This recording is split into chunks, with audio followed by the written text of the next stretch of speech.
Hi, Motherhood Moment. Hi, Beth. How are you? I'm good. How are you?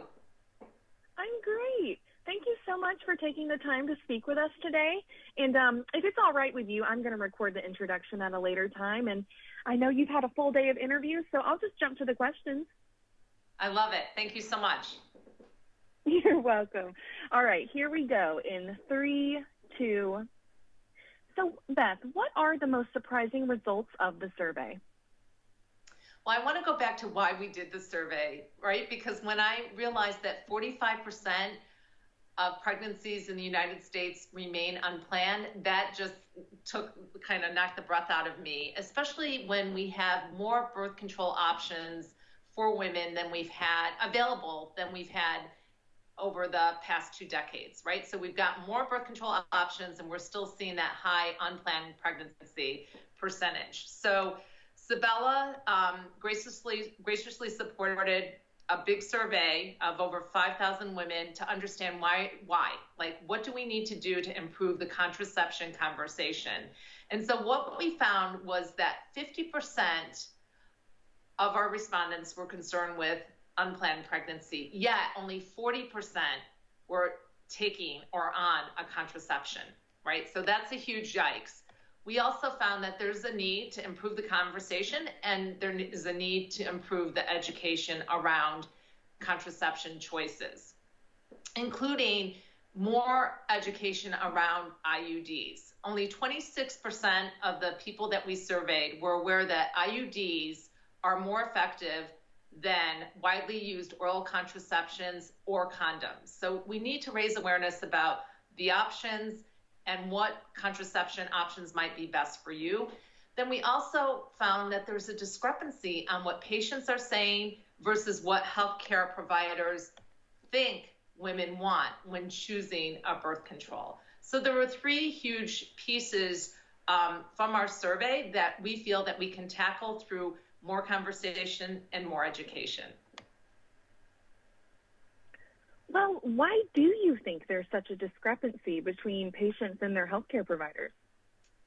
I think patients aren't bringing up the contraceptive conversation when they're at their annual women's wellness visit. They're not talking to their healthcare providers about their contraception, whether it's working or not, or if they want to start a contraceptive,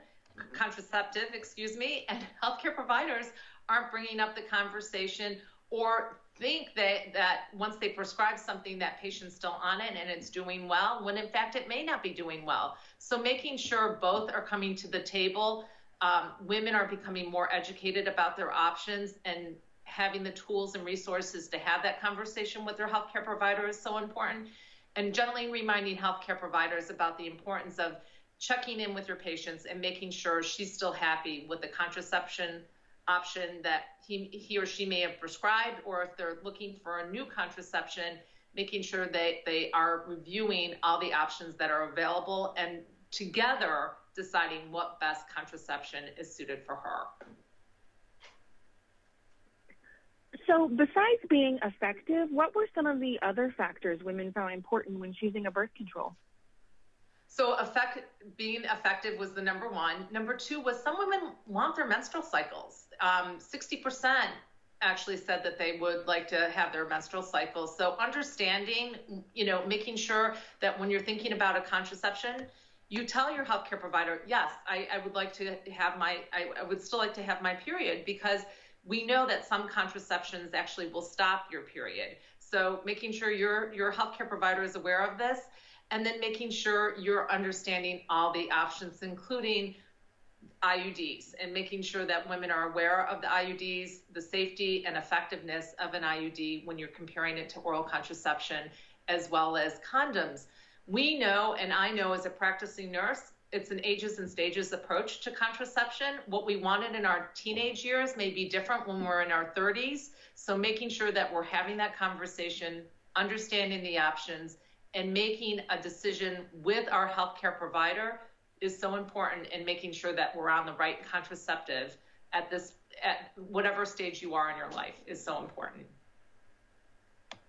Absolutely so important. So what do the results of this survey signal in terms of a call to action? So the call to action is And we've always known this, like one size never fit all. So it's the same with contraception. One size does not fit all.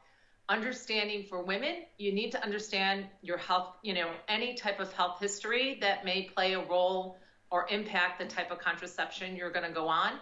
For many of us, we may stop our contraception to think about having a family. And then once we have that baby or babies, it's another chapter. So understanding what options may be best suited for me after I've had that baby, and making sure that we have that conversation with our healthcare professional to make sure that we get the best contraception for that point of our life is so important.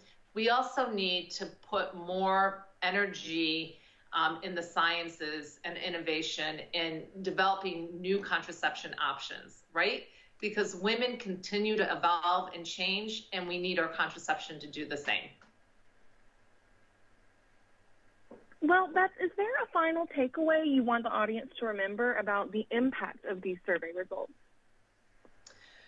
Contraception is important. It's important for women. There's options that are available. Making sure that you understand the options that are best for you is so important. Making sure you understand your health history and that you're talking with your healthcare professional is so important, because you will be able to decide what options are best suited for you, and in partnership with your healthcare provider, you will get on that right contraception. So if you're thinking about changing, if you're thinking about starting a new contraception, talk to your healthcare provider, understand your options, and for more information, visit healthywomen.org.